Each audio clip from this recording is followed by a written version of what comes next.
ప్రభుత్వాలు మారినప్పుడు కొంతమంది సీనియర్ ఐఏఎస్, సీనియర్ ఐపీఎస్ అధికారులకు, అలాగే వివిధ శాఖలకు అధిపతులుగా ఉంటున్న కమిషనర్లకు, శాఖాధిపతులకు స్థానచలనము, బదిలీలు అనేది సహజమే.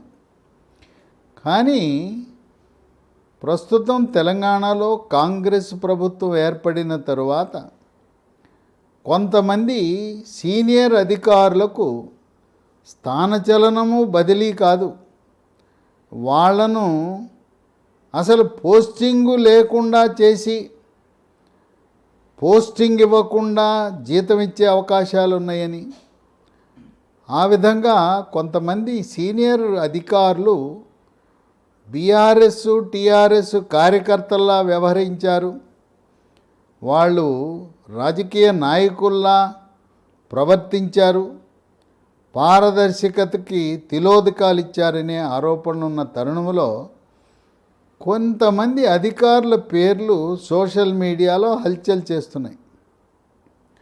అటువంటి అధికారుల పేరు ఒకటి జయేష్ రంజన్. ఆయన ఇన్ఫర్మేషన్ టెక్నాలజీ పరిశ్రమల శాఖలో కేటీఆర్ దగ్గర చాలా కాలం నుంచి పనిచేస్తున్నాడు. సాధారణంగా ఏదైనా ఒక ముఖ్య కార్యదర్శి ఒక్కో శాఖలో 3 సంవత్సరాల పాటు ఉంచుతారు. ఈయన చాలా కాలం నుంచి పనిచేస్తున్నాడు. జయేష్ రంజన్ ఆయన ఒక బీఆర్ఎస్ పార్టీ కార్యకర్తలా ప్రవర్తించాడు. ఆయనకి స్థానచలనమే కాదు, అప్రాధాన్యమైన పోస్టింగు లేదా అసలు పోస్టింగే ఇవ్వకపోవచ్చని భావిస్తున్నారు. ఈ స్థానచలనం ఉండి కాంగ్రెస్ ప్రభుత్వము వాళ్ళను ప్రాధాన్యత లేని శాఖలకు బదిలీ చేసినప్పుడు ఈ సీనియర్ అధికారులకు 3 అవకాశాలు ఉన్నాయి. మొట్టమొదటిది ఢిల్లీకి డెప్యుటేషన్ మీద కేంద్ర ప్రభుత్వంలోకి వెళ్ళటం. అక్కడికి వెళ్ళాలన్నా రాష్ట్ర ప్రభుత్వం యొక్క అనుమతి కావాలి. రాష్ట్ర ప్రభుత్వము ఈయన్ని మేము పంపుతామని అనుమతిస్తేనే ఢిల్లీకి వెళ్ళగలరు. వీళ్ళు నో అబ్జెక్షన్ సర్టిఫికెట్, మాకు అభ్యంతరము లేదు అని రాస్తేనే వాళ్ళు ఢిల్లీకి వెళ్ళగలుగుతారు. రెండవ అవకాశము వేరే రాష్ట్రానికి డెప్యుటేషన్పై వెళ్ళచ్చు. వేరే రాష్ట్రానికి వెళ్ళాలన్నా కూడా ఇప్పుడున్న ప్రస్తుత ప్రభుత్వం యొక్క అనుమతి అవసరం. కనుక ఏ అధికారులైతే పక్షపాత ధోరణితో ప్రవర్తించారో, వాళ్ళు రాజకీయ నాయకుల్లా, రాజకీయ కార్యకర్తల్లా సీనియర్ అధికారులు ప్రవర్తించారో వాళ్లను ఢిల్లీకి కానీ ఇతర రాష్ట్రాలకు డెప్యుటేషన్పై వెళ్ళే అవకాశం కల్పించరని ఊహాగానాలు ఉన్నాయి. ఈ విధంగా ఈ రోజున సీనియర్ అధికారులు కొంతమంది ఇబ్బంది పడే పరిస్థితి వచ్చింది.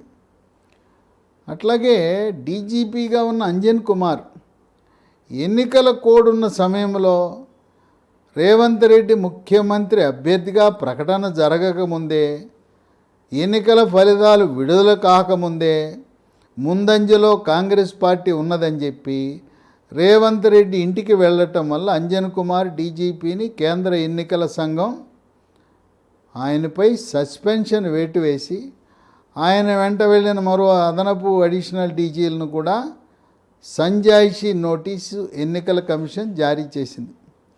ఆ విధంగా జయేష్ రంజన్ ఆయన యొక్క పరిస్థితి ఇబ్బందికరంగా మారే అవకాశం ఉంది. ఇక అరవింద్ కుమార్ మున్సిపల్ శాఖలో ఆయన ముఖ్య కార్యదర్శిగా పనిచేస్తున్నాడు. ఆయన హెచ్ఎండిఏకి ఇన్ఛార్జి వైస్ చైర్మన్, మేనేజింగ్ డైరెక్టర్గా ఉంటూ ఔటర్ రింగ్ రోడ్డు వ్యవహారంలో ఆయన ప్రవర్తించిన తీరు, వేలం వేసిన తీరు, ప్రభుత్వ ఖజానాకు నష్టం కలిగేలా, కాంట్రాక్టర్కు లాభం కలిగేలా, కమిషన్లకు అవకాశం ఉండేలా ఆ వేలం వేశారు. దానివల్ల తెలంగాణ రాష్ట్రానికి చాలా ఆదాయము పోయింది అనే ఆరోపణ ఉన్న తరుణంలో రేవంత్ రెడ్డి పత్రికాముఖంగా ఔటర్ రింగ్ రోడ్డు వ్యవహారం ప్రస్తావించినప్పుడు రేవంత్ రెడ్డిపై 100 కోట్ల రూపాయలకు పరువు నష్టం దావా వేశాడు ఈ సీనియర్ ఐఏఎస్ అధికారి అరవింద్ కుమార్. అందువల్ల అరవింద్ కుమార్ను కూడా లూప్ లైన్లోకి అప్రాధాన్యమైన పోస్టింగ్లోకి నెట్టివేస్తారనే ఆరోపణలు ఉన్నాయి.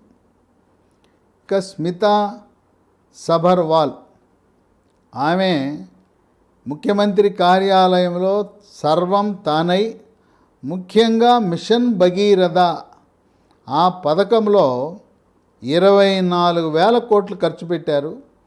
అది కూడా అప్పులు తెచ్చిన డబ్బుతో పథకాన్ని నిర్వహించారు.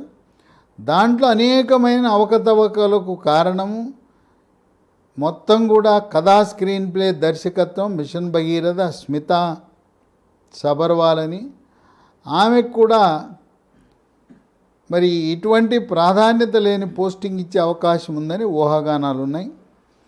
ఇక రెవెన్యూ శాఖ ధరణి, ఆ ధరణి పోర్టల్ ద్వారా రాజకీయ నాయకులకు బీఆర్ఎస్ నాయకులకు అడుగులకు మడుగులుతూ వివాదాస్పదమైన వ్యక్తి నవీన్ మిఠల్. ఇప్పటికే ఆయనపై కాంగ్రెస్ పార్టీ వారు కేంద్ర ఎన్నికల సంఘానికి ఫిర్యాదు చేసి ఆయన బదిలీ చేయమని కోరడం జరిగింది.